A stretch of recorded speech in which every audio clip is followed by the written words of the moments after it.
մենք առաջ ենք շարժվում եկեղեցու նորոգման օրակարգով եւ ուրեմն հոգեվոր իշխանությունը վերադառնալու է ժողովրդին։ Դուք նորմալ եք համարում, որ ճնշումներ գործադրվեն հոգեվորականների ճնշումներ որևէ մեկի նկատմամբ մենք չենք բանախ, մենք այդտեղ չենք երկխոսում, ներողություն։ Բայց ես իմ հարցը չեմ ավարտել եք ձեր հարցը, ես պատասխանում եմ։ Խնդրում եմ ձեր հարցն ավարտեք։ Որևէ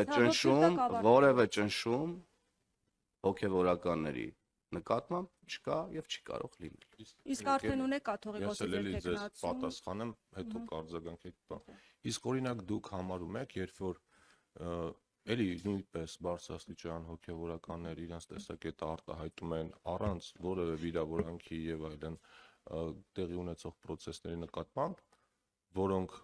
ի տարբերություն այն մյուս խմբի, օրինակ իշխանությանը չեն թիրախավորում, այդ մարդկանց երբ որ թիրախավորում են, այդ թվում նաեւ ձեր գործընկերները ամենավերջին բառերով, դա ճնշում համարում եք հոգեվորականների նկատմամբ եւ եկեղեցու դեմ արշավ դա համարում եք, թե չէ։ Խնդրում եմ ուղիղ պատասխանեք։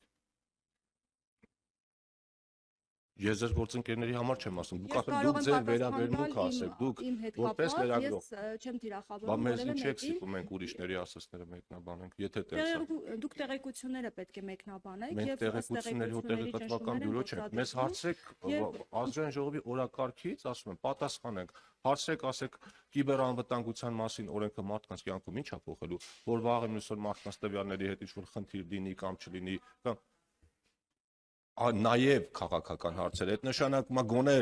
գոնե նշանակում է մի 10% պիտի իրականում մարդկանց խնդիրներին առնչվող հարցեր տակ, ես որ չնկատեի այդ կարիքը, չէ, ասի։ Լավ։ Այսինքն եկեղեցու օրակարգը առաջնային չէ, որ այս եկեղեցու օրակարգը նույնպես կարևոր է, բայց ես կարծում եմ, որ մնացած խնդիրները մեր քաղաքացիների համար պակաս կարևոր չեն։